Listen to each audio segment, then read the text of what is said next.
तो प्रदेश की राजनीति में करण सिंह दलाल किसी परिचय के मोहताज नहीं है और 2 दशक से भी ज्यादा का तजुर्बा उनके साथ है। और आज 14 के चक्रव्यूह में तीखे सवालों को भेदने के लिए खुद करण सिंह दलाल साहब हमारे साथ मौजूद हैं। बहुत स्वागत करण सिंह दलाल साहब 14 का चक्रव्यूह में।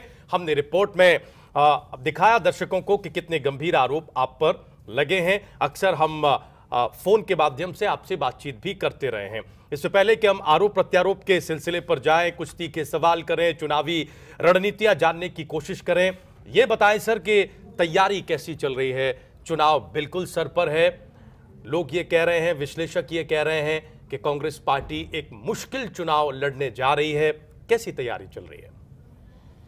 जो हरियाणा विधानसभा का चुनाव ये होने जा रहा है, उसमें कांग्रेस की जो स्थिति है वो हर रोज़ बहुत बेहतर हालात की तरफ बढ़ रही है। और मुख्यमंत्री जी जिस तरीके से हरियाणा के अंदर जो विकास कार्य उन्होंने किए हैं, जो उन्होंने एक बलवंत साहत और एक बहुत ही अच्छे इंसान होने का लोगों के सामने जो अपना चेहरा साबित किया है, उसका भरपूर समर्थन लोगों से कांग्रेस पार्टी को मिल रहा है। आपकी पार्टी का टैगलाइन भी यही है इस बारी, शराफत और विकास। जी, यही आप। लेकिन दलाल साहब, ये दावा आप कर रहे हैं, ये आपका दावा है कांग्रेस पार्टी के नेता होने के नाते। विपक्ष चाहे कोई भी हो, बीजेपी हो, इनेलो हो, हज का हो, वो एक सुर में बोल रही है। वो ये कह रही है कि भेदभाव हुआ है, चाहे नौकरियों में हो, विकास में हो, हर बात पर रोहतक का उदाहरण सामने रख दिया जाता है। आप जिसे बड़ा व्यक्तित्व कह रहे हैं, आप जिसे सरल हृदय कह रहे हैं, वो सारी चीजें, वो पूरा नेतृत्व इन आरोपों में घिरा हुआ है। और कितने बड़े बड़े नेता पार्टी छोड़कर गए हैं, ये भी आपके सामने है। देखिए, आरोप लगाना प्रजातंत्र में किसी का भी एक अधिकार हो सकता है, लेकिन ये सच्चाई ये बात नहीं है। जहाँ तक डेवलपमेंट का सवाल है, हमने भी हरियाणा की राजनीति को पिछले 25 सालों से बहुत नज़दीक से देखा है। और जो प्लान बजट है और नॉन प्लान बजट, जो हुड्डा जी के समय में हरियाणा के अंदर जो उन्होंने अपनी काबिलियत से, ईमानदारी से हरियाणा का उन्होंने तय किया, वो पिछली सरकारों के मुकाबले बहुत ज़्यादा था। तो विपक्ष के लोगों से या जो आरोप लगाते हैं, उल्टा हमारा उनसे ये सवाल है कि वही हरियाणा है, वही रिसोर्सेज हैं, वही सिस्टम है। ये जो प्लान नॉन प्लान बजट इतना गुना हरियाणा का बढ़ा, ये और शासन में क्यों नहीं बढ़ा? मैं मानता हूँ बजट बढ़ा। मैं दलाल साहब ये जानना चाहता हूँ, इसमें भी कोई दो राय नहीं है कि खूब घोषणाएं हुई हैं, इसमें भी कोई दो राय नहीं है कि खूब पैसा आया है, वो जमीन पे नजर नहीं आता है। नहीं, जहाँ भी आप जाएंगे हरियाणा के अंदर, अगर आप आम आदमी से बात करेंगे तो वो आपको इस बात के लिए हाँ करेगा कि डेवलपमेंट हुआ है। मिसाल के तौर पर हरियाणा के तकरीबन गांवों में जितना विकास का पैसा हुड्डा जी के समय में गया है, उतना गांवों के अंदर विकास का पैसा आज तक कहीं नहीं गया। आप किसी भी गांव में जाकर के बात कीजिए। आरोप लगता है सर, पैसा गया है लेकिन क्षेत्र विशेष में गया है। ज्यादातर हम जिलों में जाते हैं तो भेदभाव का मुद्दा एक उठाया जा रहा है। तमाम विरोधी दल जो कांग्रेस के हैं वो कहते हैं भेदभाव हुआ है, विकास तो खूब हुआ है, लेकिन रोहतक और उसके आसपास लिमिटेड इलाके, लिमिटेड उसमें। चलिए, आप जिस इलाके को रिप्रेजेंट करते हैं उसमें ही आप बता दीजिए कि आप जिसको कहते हैं कि कोई मंत्री नहीं रहे, उसके बावजूद भी इस सरकार में बहुत प्रभावशाली रहे हैं आप, और इस प्रदेश के इतने सीनियर लीडर हैं और कांग्रेस के भी सीनियर लीडर हैं। तो बीइंग हम सिर्फ ये नहीं चाहते कि आप अपने क्षेत्र के बारे में बताएं, प्रदेश के बारे में भी बताएं, क्योंकि because you are a state leader, you are not confined to only Palwal and surroundings. तो हम ये चाहते हैं कि आप खुद ही बताइए कि आपके इलाके में जितना रोहतक में विकास हुआ है उतना पलवल में हुआ है क्या जी?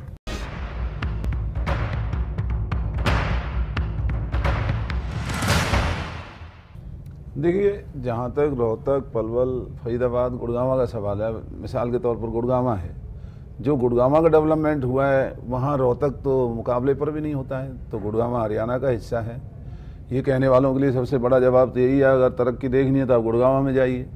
जो मिलेनियम सिटी बना वो हुड्डा जी के समय में ये मिलेनियम सिटी बना। लेकिन वो तो इनेलो ये दावा करती है कि गुड़गांव को डेवलप करने में तो हमारा हाथ है, इसमें तो हुड्डा साहब का कुछ नहीं है। नहीं, इनेलो का हाथ गुड़गांव को लूटने में था, डेवलप करने में नहीं था। उन्होंने जिस तरीके से गुड़गांव के अंदर जो जबरन वहाँ ऑक्शंस को वो लोग कैप्चर किया करते थे, लोगों की ज़मीनों के ऊपर कब्जे किया करते थे, फिरौती मांगा करते थे, और जो गुंडा राज उन्होंने जो कायम किया था, उसमें उनका सबसे ज्यादा दबदबा, भय का शासन उनका गुड़गांव के अंदर कायम था। बिल्डर्स या जितने भी वहाँ दूसरे लोग थे, उनका जीना हराम था। जो चौटाला जी के डर के साए में उनको फिरौती और गलत तरीकों से पैसे मजबूर होकर के दिए जाया करते थे। आज ऐसी कोई बात नहीं। एक बात और सर इतिहास में याद आती है, आप हमेशा कहते थे कि मैं पलवल की, फरीदाबाद की और इस इलाके की चौधर लेकर आऊंगा। मुझे याद है कि ओम प्रकाश चौटाला ने एक बार कहा था पलवल की रैली में, पूरा चुनाव बदल गया था, कि ऐसा तो कोई यहाँ पर ऐसा कोई करैक्टर ही पैदा नहीं हुआ, वो तो सिर्फ भिवानी, हिसार और सिरसा की तरफ होते हैं, सीएम का जो करैक्टर होता है। और अभी अभय सिंह चौटाला भी पलवल आए तो उन्होंने भी बड़े आप पर अटैक किए।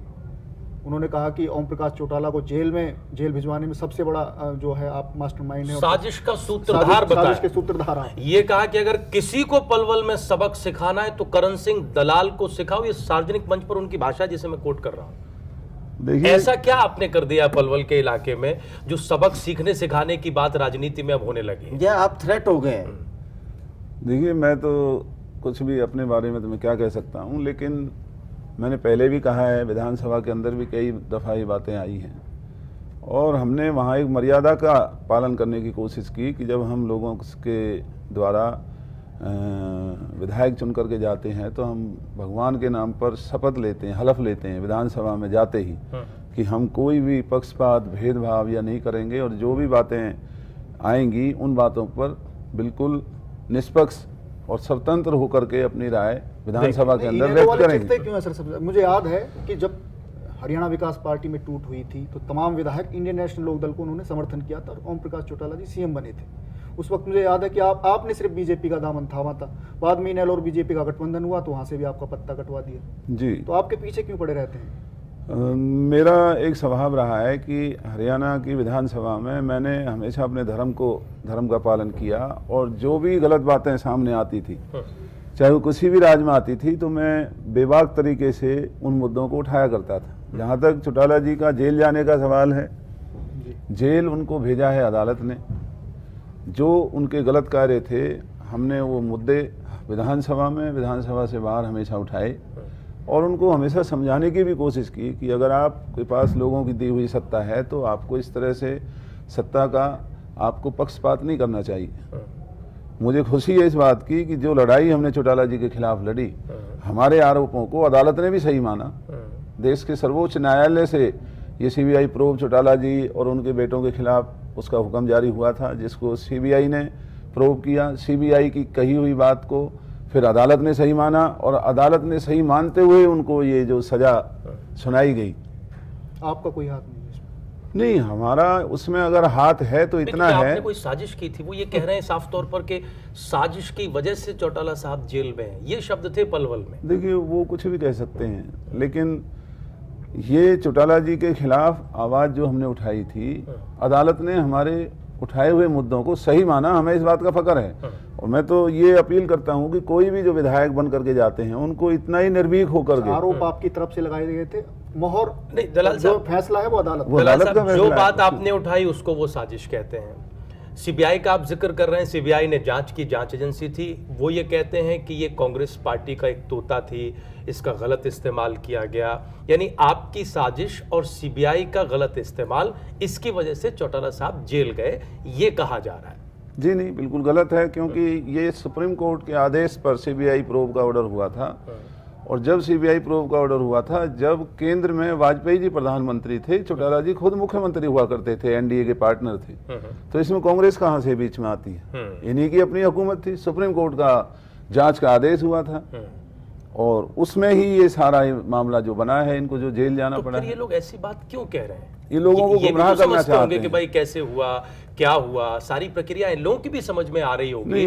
फिर ये आपका नाम लेकर या सीबीआई के बारे में ऐसी बात कह के क्या मैसेज देना चाहते हैं? दूसरा, प्रदेश में और भी इतने कांग्रेस के बड़े बड़े नेता हैं, उनका कोई जिक्र नहीं, तो किसी का नाम नहीं आता, आप ही का नाम क्यों आता? नहीं, उनको दर्द इस बात का है कि जितने भी वो इनके कारनामे थे, उनके दस्तावेज और उनकी सच्चाई से जुड़ी हुई सारी बातों को मैं इकट्ठा किया करता था, और इनको ये तकलीफ रहती थी क्योंकि और इनके सामने हिम्मत नहीं करते थे।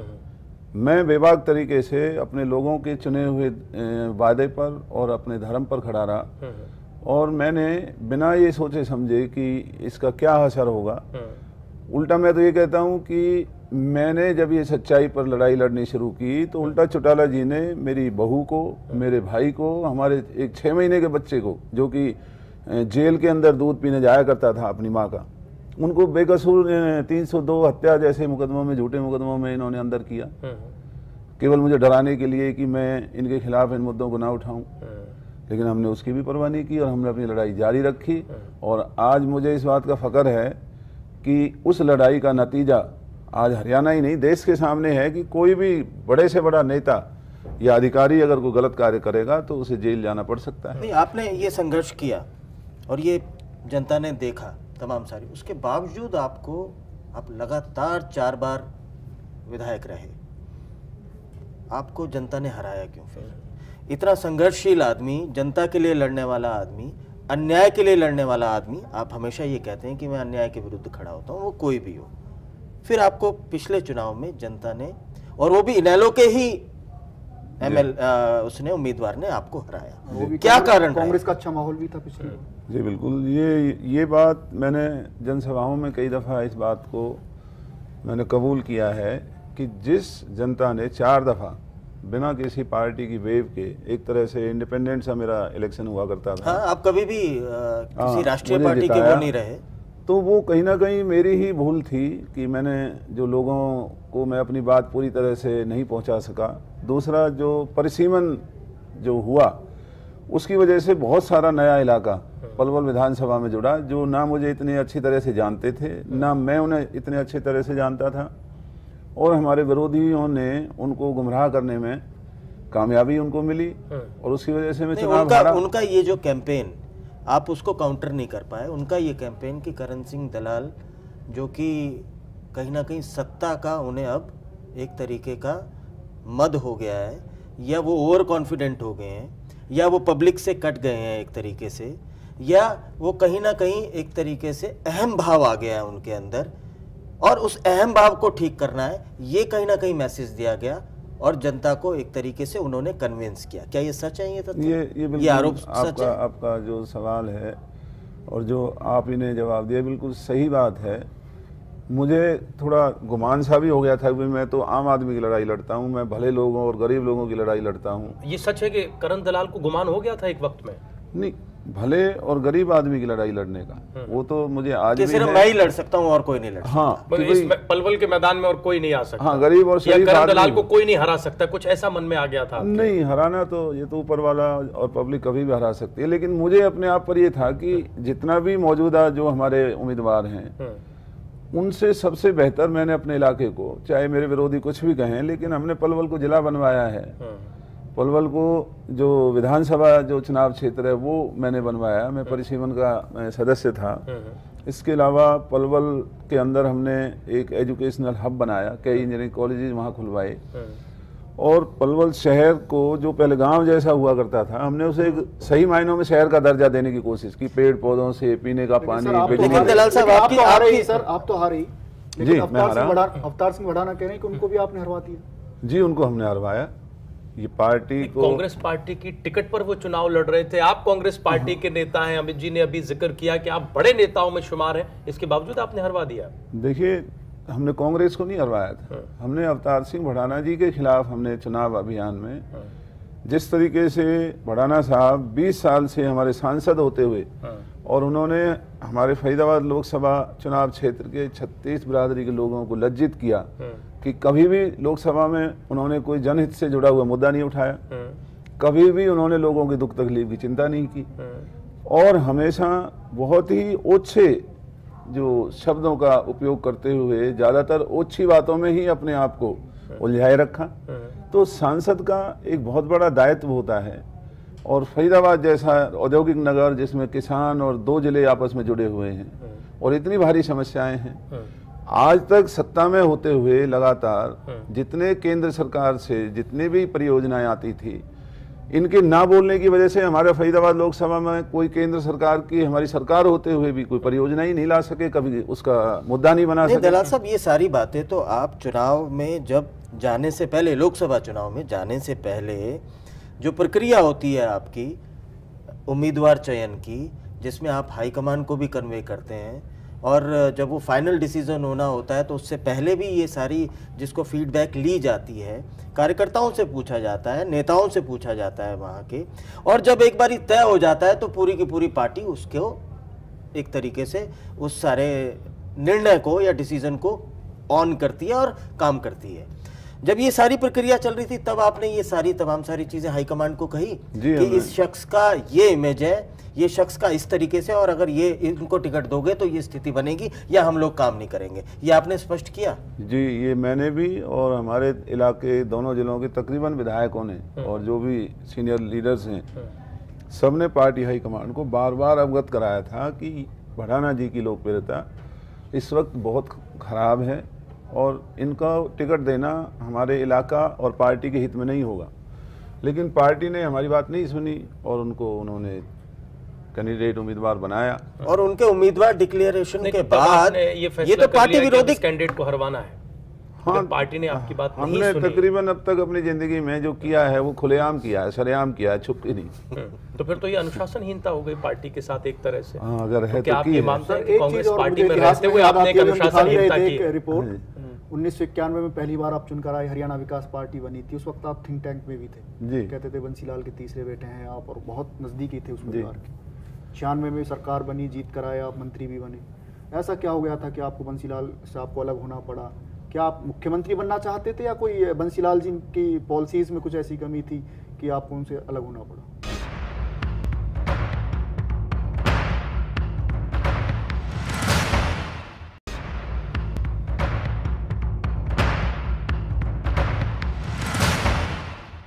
ये देखो, तो बंसीलाल जी अब इस दुनिया में नहीं है। बहुत बड़े इंसान थे, बहुत अच्छे इंसान थे।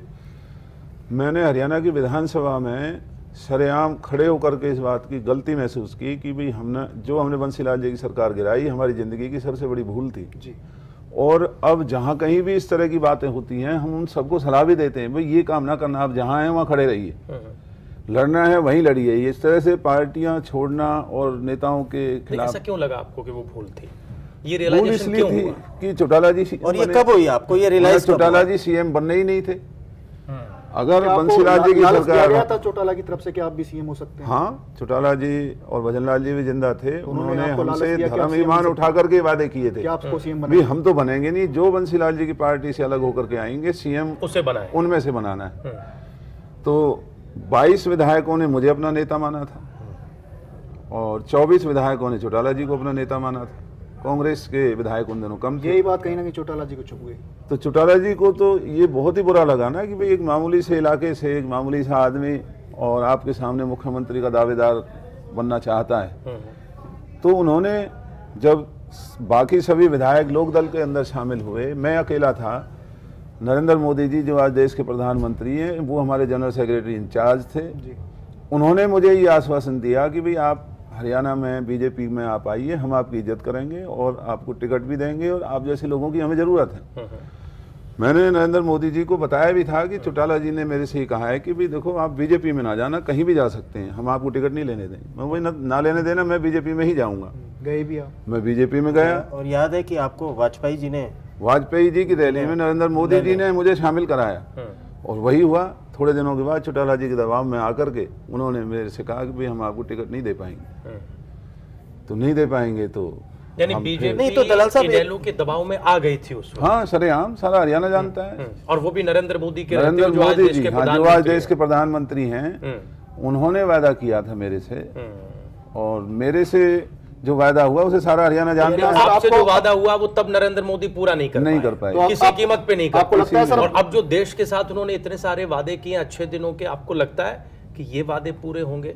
क्योंकि वादों का एक शख्स आज 14 के चक्रव्यूह में बैठा है, व्यक्तिगत तौर पर नरेंद्र मोदी का वादा वो देख चुका है अपने साथ। देखिए, मेरा अपना राजनीतिक तजर्बा है, नरेंद्र मोदी जी बहुत बड़े आदमी हैं, देश के प्रधानमंत्री हैं, लेकिन जितनी बड़ी बड़ी बातें उन्होंने कही हैं, राजनीति में इतनी बड़ी बड़ी बातें एक व्यक्ति विशेष को कभी भी नहीं करनी चाहिए। हमारा काम है कि हम एक ईमानदारी से अनुशासन को कायम करें, निष्ठा से जो जिम्मेवारी मिली है हम उसे करें। लेकिन अगर हम जादूगर बनने का साहस करें, हमें कहें कि हम ही पूरे देश को एक आदमी बदल देगा, वो बिल्कुल असंभव है। नरेंद्र मोदी बड़ी बातें करते हैं, इसका मतलब देखिए, जो उन्होंने जिस तरह से अभी तक जो बातें उन्होंने कही हैं, तो वो अभी देश के लोगों को यकीन नहीं हो रहा है कि वो सारी बातें पूरी हो जाएंगी। उन्होंने तो 5 साल का समय मांगा है, और देश के जो हालात आज हैं, ये जो बिगड़े हुए हालात हैं, मुल्क को सीधा करने के लिए 5 साल में तो कुछ भी नहीं हो सकता। तो बड़ी बातें कर रहे हैं वो, इसका मतलब नहीं, जो मतलब बातें उन्होंने कही वो वाकई बहुत ज्यादा बड़ी बात तो नरेंद्र मोदी भी हाँ, जानते बड़ी होंगे। है। 15 साल वो सत्ता गुजरात में चला चुके हैं, जितनी बड़ी चुनौतियां उन्हें पता है, फिर क्यों ये बड़ी बातें वो कर रहे हैं? अगर आप जैसा नेता, आप उन्हें एक बड़ा नेता मान रहे हैं, इस वक्त देश के प्रधानमंत्री हैं, आप ये रियलाइज कर सकते हैं कि राजनीति में बड़ी बातें, बड़े बोल नहीं बोलने चाहिए, तो फिर नरेंद्र मोदी क्यों बोल रहे हैं? अब देखिए, उसका जवाब तो आपको आज देखना होगा कि पाकिस्तान के बॉर्डर पर आज भी फायरिंग है, उल्टा पहले से ज्यादा है। आज का अखबार कहता है कि जितने 77 से अब तक की हुई फायरिंग में 71 से अब जो बॉर्डर पे फायरिंग है वो पहले से ज्यादा है। चाइना की घुसपैठ अभी भी जारी है, महंगाई आज भी नहीं रुकने पा रही है, तो इसमें मैं क्या, आप और सारा देश क्या कहेगा? जी, एक सवाल अमित जी ने, उससे पहले हम चूंकि गुमान का जिक्र किया था, एक चीज और पूछा, एक आरोप लगता है और ऐसी चर्चा भी रही जब लोकसभा के चुनाव आए और 2014 के, कि आप जिसको रुष्ट थे एक तरीके से, भडाना को टिकट मिल गया था, और कहीं ना कहीं आपके मन में भी आया बीजेपी ज्वाइन करने का, आपने प्रयास भी किया, क्योंकि आपके पुराने संबंध रहे हैं मोदी जी से। यही सवाल करना चाहता हूं। आपके पुराने संबंध रहे हैं, और आपने खुद भी एक तरीके से इच्छा जाहिर की कि अगर भडाना को टिकट मिला है या कांग्रेस में आपको उतनी इज्जत नहीं मिल पा रही है, तो भारतीय जनता पार्टी में जाया जाए, जैसा अमूमन बाकी बड़े नेता भी कर रहे हैं। पुराने दोस्त भी रहे हैं। देखिए, ये जो मुद्दा बना, ये इसलिए ज्यादा बना क्योंकि मैं भडाना जी का कट्टर विरोधी था और सरेआम था, छुपा हुआ नहीं था। तो उस वक्त एक ऐसा माहौल नजर आ रहा था, आम आदमी ये मानता था भाई करण को चाहे बीजेपी में जाना पड़े, ये जाएगा और इसके मुकाबले पर ये चुनाव लड़ेगा। लेकिन सच्चाई ये है कि ना हमारी बीजेपी से कभी कोई बात हुई, आपने बात भी नहीं की? नहीं, ना हमने कोई बात की, या बीजेपी वालों ने आपसे संपर्क किया, क्योंकि उनके लिए भी था कि कोई एक सक्षम आदमी उनको मिल जाए? नहीं, जो बातें जिस गंभीरता से होनी चाहिए वो कभी भी नहीं थी। हाँ, लेकिन एक भडाना जी को हराने का मुद्दा, वो डिस्कशन हमेशा होता था, तो उसमें तो मैं बिल्कुल, यानी फिर अवतार सिंह भडाना का यह आरोप अपनी जगह पूरी तरह सही है कि मुझे साजिश के तहत हरवाया गया, तो कांग्रेस पार्टी के नेताओं ने ही मुझे हरवाया, और बाकायदा 14 के चक्रव्यूह में ही वो ये बात कह चुके हैं। किस अंदाज में कही आपको दिखाते हैं, हम चाहेंगे अपने दर्शकों को कि वो दिखाया जाए कि जब 14 का चक्रव्यूह में अवतार सिंह भडाना थे तो वो कैसे करण सिंह दलाल को लेकर हमला बोल रहे थे, जरा देखिए। मैं कहूंगा कि हुड्डा का भतीजा, हुड्डा का समधी, हुड्डा का दामाद और कृष्ण पाल, विपिल गोयल, इन्होंने हजारों करोड़ के सीएलओ किए। मैंने 2 साल पहले हुड्डा को लिख के कहा, सोनिया जी को बताया, और ये बीजेपी के साथ और उस कृष्ण पाल के साथ आज भी जग जाहिर है। इनकी अंडरस्टैंडिंग कल भी थी और आज भी है। दलाल साहब, जो बात आप कह रहे हैं वही भाषा उधर से है। जी। आप कह रहे हैं कि वो उलूल जुलूल बातों में फंसे रहे, आप कह रहे हैं ओछी राजनीति, आपने भी शिकायत की, आला कमान ने बात नहीं सुनी। ठीक वही भाषा और कुछ वैसे ही आरोप वो आप पर लगा रहे हैं, बाकायदा कि सीएलयू में फंसे रहे, मैंने शिकायत की लेकिन नहीं सुनी। कृष्णपाल को भी जोड़ रहे हैं आप? देखिए, जो भडाना जी का जो ये तरीका है बात करने का, वो इसलिए गलत है। साजिश उसे कहते हैं जो साजिश सामने से ना करके पीछे से की जाए। जहाँ तक मेरा सवाल है, मैं तो भडाना साहब के पहले भी विरोध में था, मैं आज भी विरोध में हूँ। जहाँ तक ये सीएम साहब के लिए कहते हैं, वो गलत कहते हैं। सीएम साहब ऐसे आदमी नहीं है। सीएम साहब भडाना जी को टिकट दिलवाने वाले सीएम साहब थे। अगर उनकी साजिश होती तो इसको टिकट ही नहीं मिलना था। सीएम साहब और उनकी पार्टी के जो लोग थे वो भडाना जी के साथ था, मैं अकेला उनके खिलाफ था। हाँ, ये सही है, मैंने सीएम साहब को भी कह दिया था, मैंने इनको भी कह दिया था, मैंने अपने इलाके में कह दिया था। और ये कह रहे थे सर, इसमें कह रहे थे प्रदेश में सिर्फ हुड्डा कांग्रेस रह गई है। कांग्रेस में जो विरोधी थे हुड्डा जी के, वो सब चले गए हैं छोड़ छोड़ के। चाहे चौधरी वीरेंद्र सिंह हैं, चाहे अवतार सिंह भडाना हैं, चाहे राविंदरजीत सिंह हैं, जितेंद्र मलिक हैं, उधर से राजकुमार वाल्मीकि हैं, बहुत लंबी लिस्ट है, वो सब छोड़कर जा चुके हैं। क्या आपको सचमुच में लगता है कि अब सिर्फ हुड्डा कांग्रेस प्रदेश में बची है? और अगर इतने विकास के काम हुए हैं, और ऐसा भी कहा जाता है दलाल साहब कि हुड्डा सरकार में सिर्फ कांग्रेस के ही लोगों ने नहीं, विपक्षी लोगों ने भी खूब मौज उड़ाई है। हाँ, ये भी ऐसा भी कहा जाए, जब ऐसा व्यक्तित्व, उसको क्यों छोड़ेगा कोई? क्यों छोड़ रहे हैं इतने लोग? आप एक चीज बताइए, विकास भी किया है और सरल व्यक्तित्व भी है, कोई विंडिक्टिव पॉलिटिक्स नहीं करते, ऐसा भी कहा जाता है। इसके बावजूद और विरोधियों ने भी, आपके ही पार्टी के आदमी ने कहा कि भारतीय जनता पार्टी के लोग भी, उन्होंने भी मौज उड़ाई है। और जबकि तजुर्बा जैसा कह रहे थे कि जहां रहते हैं वहीं रहना चाहिए, आप तो कह भी रहे थे। जी जी, उसमें तो फिर ऐसा क्या कारण है? और आप तो दावा भी कर रहे हैं कि तीसरी बार सरकार आने वाली है, फिर क्यों छोड़ छोड़ के भाग रहे हैं लोग? ये अमित जी, जो हरियाणा है, हरियाणा की राजनीति इसलिए ज़्यादा बदनाम है कि यहाँ अब कोई भी पार्टी आप उठा करके देख लीजिए, उस पार्टी में जो भी लीडर्स हैं, विधायक हैं, मिनिस्टर्स हैं, या अभी जैसे पार्लियामेंट में भी जो हमारे कई भाई हमारी पार्टी से दूसरी पार्टियों से गए हैं, तो हरियाणा के अंदर आपको ये बातें हमेशा दिखाई देंगी। हमारी बंसीलाल जी की सरकार बनी थी, तब भी कांग्रेस और इधर के लोग छोड़ के हमारे साथ आए थे, फिर हमारे वाले छोड़ के उधर दूसरी तरफ गए थे। आज बीजेपी का, तो इसमें ये बीच में थम गया था, ये उनकी निजी 10 साल से 12 साल से नहीं था सर, ये निजी सोच है और अब उनके अपने स्वार्थ होंगे। लेकिन हम ये बात चलो कहें तो ये हो सकता है कि लोग कहें भी सीएम साहब के हम रिश्तेदार हैं, उस पार्टी से हैं, लेकिन जैसा बर्ताव मुख्यमंत्री जी का रहा है इस हरियाणा के अंदर, हमने भी हरियाणा की राजनीति को बहुत नज़दीक से देखा है। 20-25 साल का अनुभव। एक इतनी भलमनसाहत और इंसानियत और शराफत से जो इन्होंने अपना बर्ताव रखा है, ऐसा मुख्यमंत्री रख नहीं सकता। अमित जी का बिल्कुल यही सवाल है कि सब कुछ है, इसके बावजूद बड़े नेता छोड़ रहे हैं, क्यों छोड़ रहे हैं? पार्टी इस पर चिंतन करती है, मनन करती है। आयाराम गयाराम की राजनीति अपनी जगह है, लेकिन भूपेंद्र सिंह हुड्डा का जो भूपेंद्र सिंह हुड्डा तो कमजोर हो रहे हैं। अगर एक एक करके ऐसे लोग छोड़ेंगे तो परिवार तो बिखर रहा है, ये परिवार बिखरेगा तो कमजोर हो रहे हैं। आपको ऐसा लगता है कि टांग खींचने वाले थे सब चले गए, अच्छा हुआ, नेतृत्व में या ये हुआ कि अच्छा हुआ? जो टांग खींच रहे थे सब चले गए, अब तो हम अपने हिसाब से पार्टी चलाएंगे। अच्छा हुआ है। देखिए, अगर वो हुड्डा जी को पसंद नहीं करते वाले थे सब चले गए, अब वो छोड़ के चले गए, तो उनके लिए भी अच्छा है और मुख्यमंत्री जी के लिए भी अच्छा है कि भाई आप अपनी नीतियों के मुताबिक आप चलते रहिए। उस लिहाज से तो अच्छा है, लेकिन क्या चुनावी लिहाज से भी अच्छा है? क्या फिर हैट्रिक लगाने का आपका सपना पूरा होगा? क्योंकि जो भी गए हैं थोड़ा या ज्यादा उनका अपना कुछ जनाधार तो रहा ही होगा। वो कल तक तो कांग्रेस पार्टी को ताकत दे ही रहे थे, आज वो ताकत उन्होंने वहां से छीन ली है, तब फिर आप कैसे हैट्रिक लगाएं? परसेप्शन भी बिगड़ता है ना, ये भी छोड़ के जा रहा है, ये भी छोड़ के जा रहा है। उसका सवाल एक हो सकता है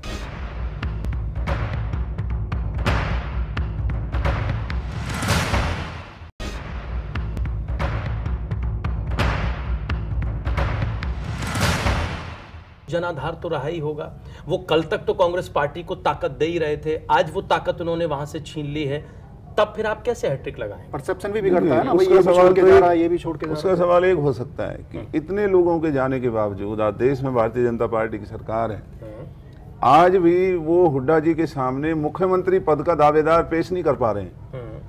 तो इतने लोगों के हमारे यहाँ कई नेता उभर गए हैं जिनका कद इतना बड़ा, ये सवाल हम पूछते हैं बीजेपी के नेताओं से। वही कहते हैं कि कल तक आप ही लोग कहते थे, आज हमारे पास इतने नेता हो गए, नाम रखना और उसके अलावा 7-8 और हो गए। मुख्यमंत्री जी का नाम उनको तय करना चाहिए। आज कांग्रेस पार्टी की ये मांग भी है, हरियाणा के लोगों की भी ये मांग है कि पहले ही जैसे उन्होंने मोदी जी को देश का प्रधानमंत्री पहले नियुक्त किया, उन्होंने चौहान जी को मध्य प्रदेश में किया, राजस्थान में वसुंधरा जी को किया, तो आज हरियाणा की भी ये मांग है। और अगर लोगों का ये मानना है हुड्डा जी आज कमजोर होते जा रहे हैं, पार्टी के नेता हमें छोड़ के जा रहे हैं, तो ये तो अच्छा मौका है हमारी इस कमजोरी का लाभ उठा करके कम से कम वो अपने नेता का नाम तय करें। नहीं, आपको क्या लगता है क्यों नाम तय नहीं हो रहा है? क्योंकि वहाँ अभी बीजेपी के अंदर जो ये एक जो हवा दिखाई दे रहा है, ऐसी नौबत हरियाणा के अंदर नहीं है। क्योंकि आम आदमी मानता है कि भाई सीएम भूपेंद्र सिंह हुड्डा से अच्छा इंसान हरियाणा के अंदर अभी कोई हुआ नहीं, सामने कोई कैंडिडेट नहीं है सीएम का,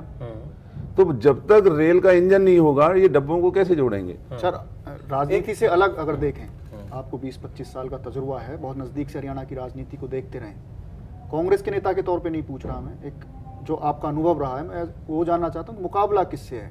इनेलो से है या फिर वाकई में बीजेपी इतनी मजबूत हो गई है कि बीजेपी से मुकाबला होने जा रहा है कांग्रेस का? देखिए, इनेलो ने बड़ी भारी उनसे भूल हुई है। मैं तो ये समझ नहीं पाता हूँ कि इतने जो पार्टी को इतने वहाँ भी सब तरह के लीडर हैं, इन्होंने जो लिस्ट अपनी डिक्लेयर की और जो इनकी पार्टी में जब से ये राजनीति में चौधरी देवीलाल जी का परिवार आया है, इतने बड़े स्तर पर पार्टी के नेताओं ने इनकी पार्टी को कभी नहीं छोड़ा। आज उनका छोटे से छोटा, बड़े से बड़ा कार्यकर्ता ही उनका विरोध कर रहा है। तो आज हर रोज जो राजनीतिक जो विशेषज्ञ समझते हैं, मानते हैं, उनका मानना ये है कि चौटाला जी की पार्टी बहुत तेजी से नीचे आ रही है।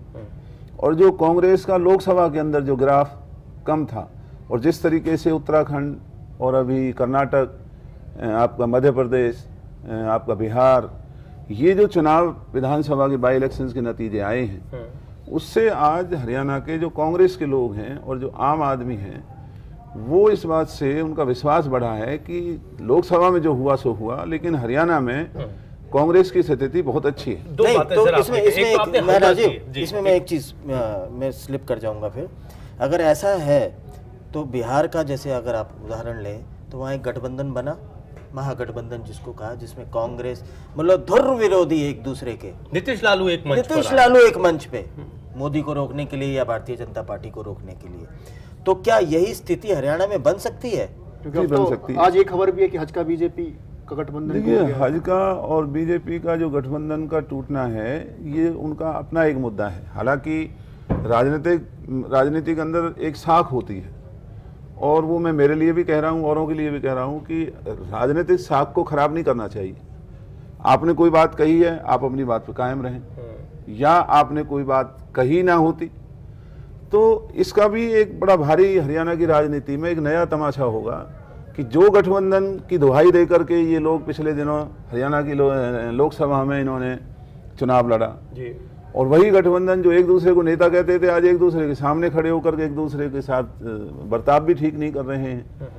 तो ये हरियाणा की उस साख को, जो अभी थोड़ी देर पहले आप हमसे बात कर रहे थे कि आज वो उसे छोड़ के भाग रहा है, अब हरियाणा में जरूरत है कि पार्टियों में नीतियों के आधार पर हम नेताओं को वहाँ बसाएं और उनको इस तरह से खड़ा करें जिससे नौबत ना आए। वरना तो लोगों के सामने आज आप कुछ कहते हैं, कल आप कुछ कहते हैं, तो वो बात खराब होती है। दो बातें सर आपने कही। एक तो आप लोकसभा चुनाव का जिक्र आपने किया। हम ये जानना चाहते हैं करण सिंह दलाल साहब से, चूंकि 2-2.5 महीना अब हो गया है, 3 महीना हो गया है, क्या चिंतन मनन आप लोगों ने जो किया उसमें क्या निकला? रेल का इंजन भूपेंद्र सिंह हुड्डा हैं, अभी आप कह रहे हैं, लेकिन लोकसभा चुनाव में वो रेल का इंजन क्यों नहीं चला? क्या वहां गाड़ी डिरेल हो गई? अगर हो गई तो क्यों हो गई? एक। और दूसरा, आपने कहा कि बीजेपी का जितना हवा दिखाई देता है उतना हवा हरियाणा में है नहीं। क्यों नहीं है? वो तो बार बार ये दावा करते हैं कि हमने 52 विधानसभा सीटों पर बढ़त हासिल की है, हमारी लहर चल रही है, नरेंद्र मोदी जैसा चेहरा हमारे पास है और हम हरियाणा में वो करके दिखाएंगे जो अभी तक नहीं हुआ। हम अपने दम पर सरकार बनाएंगे। भाई आप आज देखें, हर एक राजनीतिक दल से जो लोग छोड़ रहे हैं वो बीजेपी में जा रहे हैं। आपका शक्ति जी परसेप्शन की बात कर रहे थे, अगर परसेप्शन किसी का बन रहा है तो सिर्फ बीजेपी का बन रहा है। आवेदन की ही बात कर लें तो वहां 9,000 10,000 लोग अभी तक आवेदन भर चुके हैं, आपके मात्र 1300। ये आंकड़ा पिछली बार आपके पास था। 8,000 लोगों ने आवेदन किए थे, अब 1212 रह गए।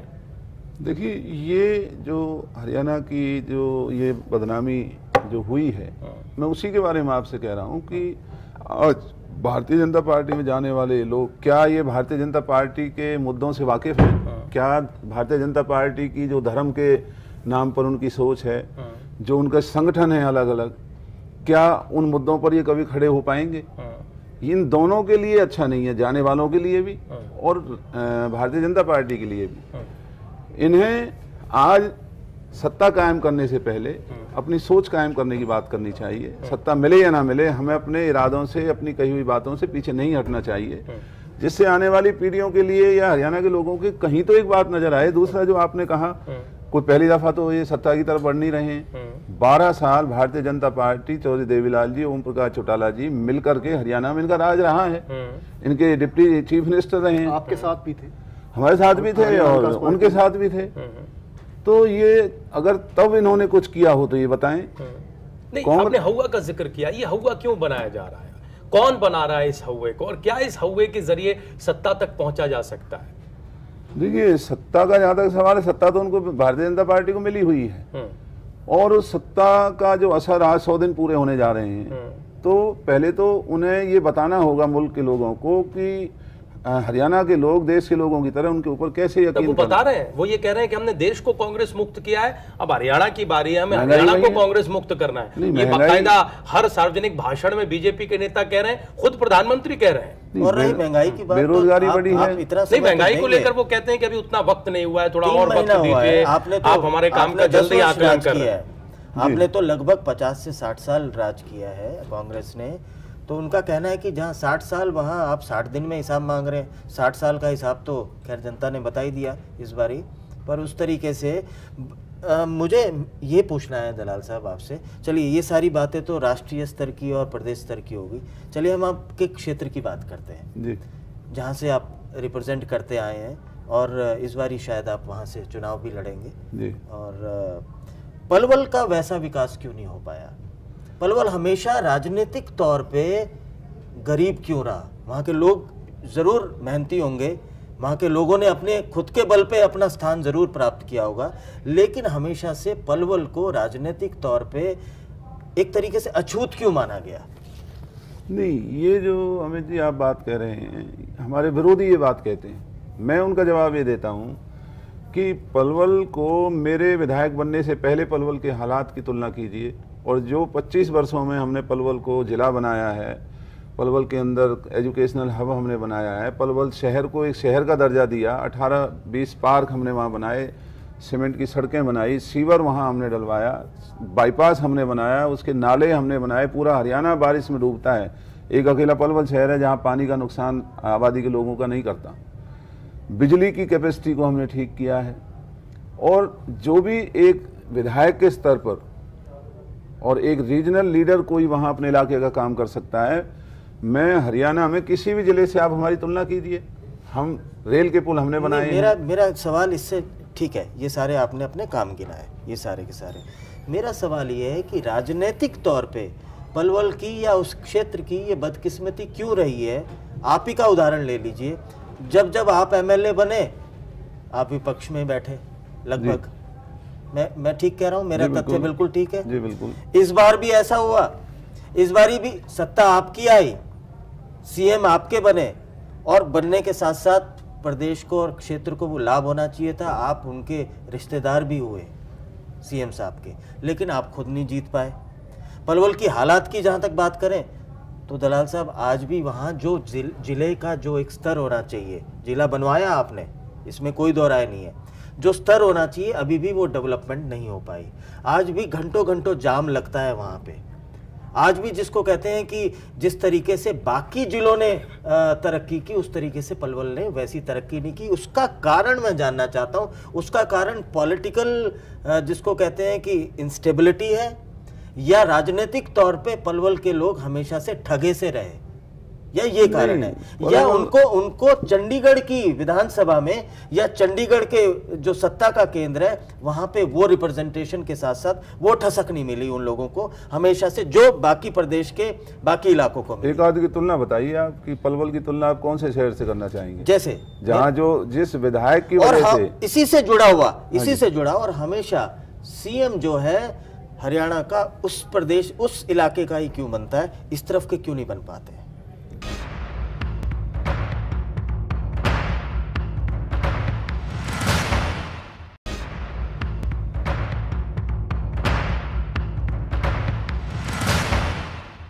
देखिए, मुख्यमंत्री बनने के लिए आपको बहुत साधन और पार्टी का सपोर्ट उसकी आपको ज़रूरत होती है। और यहाँ पलवल में हम हरियाणा का एक कोना है, और मेरे विधायक बनने से पहले पलवल को कोई हरियाणा में इतना जानता भी नहीं था। नहीं, हरियाणा में है भी, ये भी नहीं कोई मानता था कि यूपी में है। हाँ जी। हरियाणा का तो इसमें कोई दो राय नहीं है। हमने जितना सफ़र तय किया है, और ज़्यादा समय विपक्ष में रहने के बाद, हर आदमी का समय बहुत संघर्ष के बाद ही आपको फल देने की नौबत आती है। जैसे हरियाणा के जो भी लीडर्स हैं, उनकी पीढ़ियों से उन्होंने संघर्ष किया और वो बड़े पदों पर पहुंचे। मेरा संघर्ष का समय तो पिछली दफ़ा आना था, और जब मैंने वो तमाम ताकत हरियाणा के ताकत को पलवल के लोगों के लिए वहाँ लगाना था, उस वक्त मैं चुनाव हारा।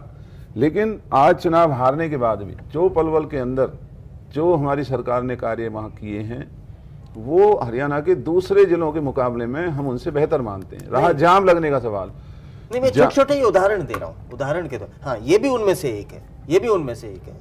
इसमें कोई दो राय हमने नहीं। पलवल जो जिला आज हमारा है वो और जिलों के मुकाबले में बहुत बेहतर है। आप नाम लीजिए, हम आपको तथ्यों के आधार पर बताएंगे कि हम दूसरे जिलों से बेहतर हैं। और चुनाव हारने के बाद जितना हमारा काम मुख्यमंत्री जी ने किया है उसकी तो मिसाल ही कहीं पूरे हरियाणा के अंदर आपको नहीं मिलेगी। और हम कोई विरोधी भाई हमारे सामने खड़ा होकर के बहस करे, हम गांवों में कितना पैसा हमने दिया, शहर में कितना दिया, कितने वहां पर हमने ये सरकार के जो जैसे मिसाल के तौर पर हमारा जो सचिवालय एमएलए नहीं रहे उसके बावजूद भी आपने मिसाल दी जाती है। सुभाष चौधरी ऑन रिकॉर्ड जब आप पर आरोप लगाते हैं तो वो ये कहते हैं कि करण सिंह दलाल की इतनी ठसक है कि एसपी भी उन्हें सैल्यूट मारने उनके घर पर जाता है।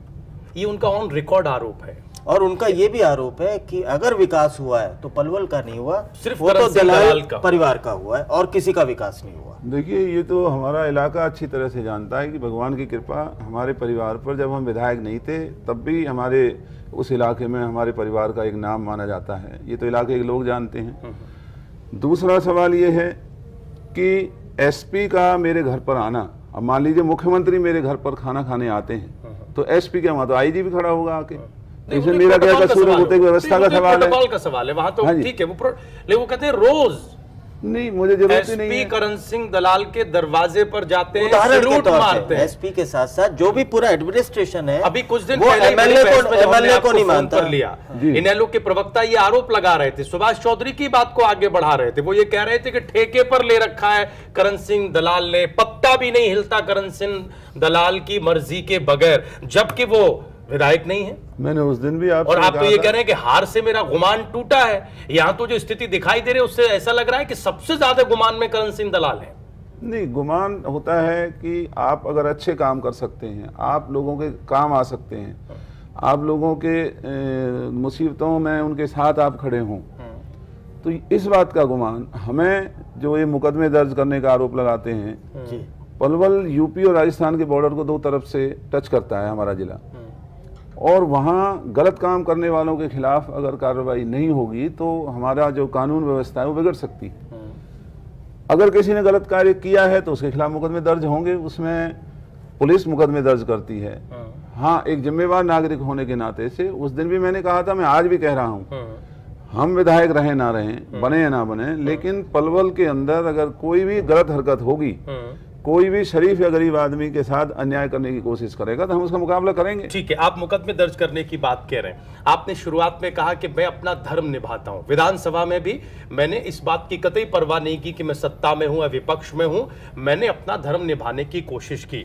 आंकड़े आपके सामने हैं। आरोप ये लगता है 302, 307 शराब तस्करी, जुआ खेलने के झूठे मुकदमे आपने दर्ज करवाए हैं 1000 लोगों पर। यह आंकड़ा बताया जा रहा है, प्रचारित किया जा रहा है, क्या है सच? आप इनकी एफआईआर नंबर मंगाइए। 1000 तो छोड़िए, अगर ये 100 भी साबित कर दें तो मैं इस्तीफा दूंगा राजनीति से।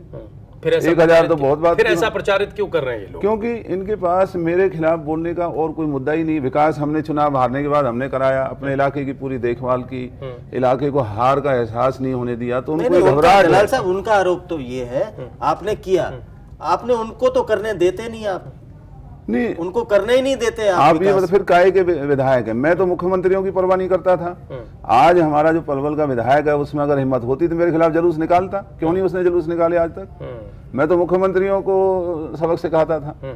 आज जो पलवल का विधायक हरियाणा की राजनीति में इतना तहलका मचाने का दम रखता था, आज पलवल का विधायक इतना कमजोर है कि जो एमएलए भी नहीं, और वो कहता है कि ये तो यहाँ अपनी मनमानी करता है, मुकदमे बनवाता है, तो फिर वो जुलूस क्यों नहीं निकालता मेरे खिलाफ? उन्हें जुलूस निकालना चाहिए। हाँ, उन्हें निकालना चाहिए, तभी तो पता चलता है ना।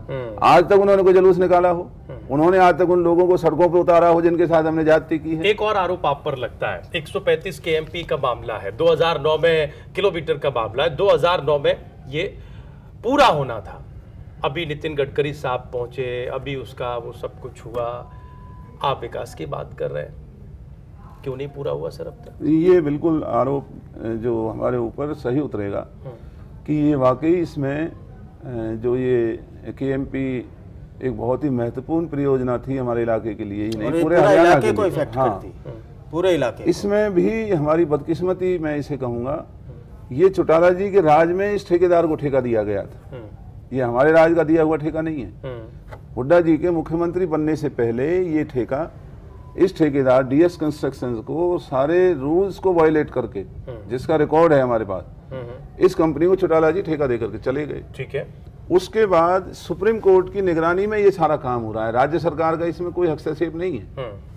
लेकिन मैं ये मानता हूं कि ये एक हमारा बहुत बड़ा नुकसान हुआ है, और हमारे जिले के किसी भी विधायक ने ये आंदोलन क्यों नहीं चलाया, मैं उनसे ही पूछना चाहता हूं। अगर मैं विपक्ष में होता तो मैं इतना दम रखता हूं कि वहां नाको छने चबा देता कि वे क्यों नहीं हो रहा। जो हमारे विपक्ष के विधायक हैं जो इस तरह के पीछे से आरोप लगाते हैं, इन्होंने क्यों नहीं लोगों को इकट्ठा करके धरने जुलूस प्रदर्शन किए कि भाई क्यों नहीं बन रहा है, क्योंकि ये चौटाला जी की पार्टी का ही दिया हुआ ठेका था, वो बोल ही नहीं सकते, आरोप हमारे ऊपर लगाते हैं। दलाल साहब, समय थोड़ा कम है, हम चाहेंगे कि बिल्कुल कट टू कट सवाल जवाब हो।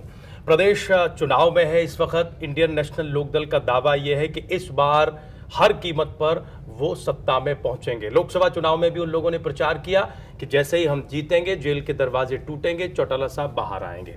अभी भी वो न्याय यात्रा की बात कह रहे हैं, कल भी उनके प्रवक्ता न्याय युद्ध की बात कह रहे थे। क्या आपको लगता है कि हरियाणा में इंडियन नेशनल लोकदल सत्ता तक पहुंचने की ताकत रखती है?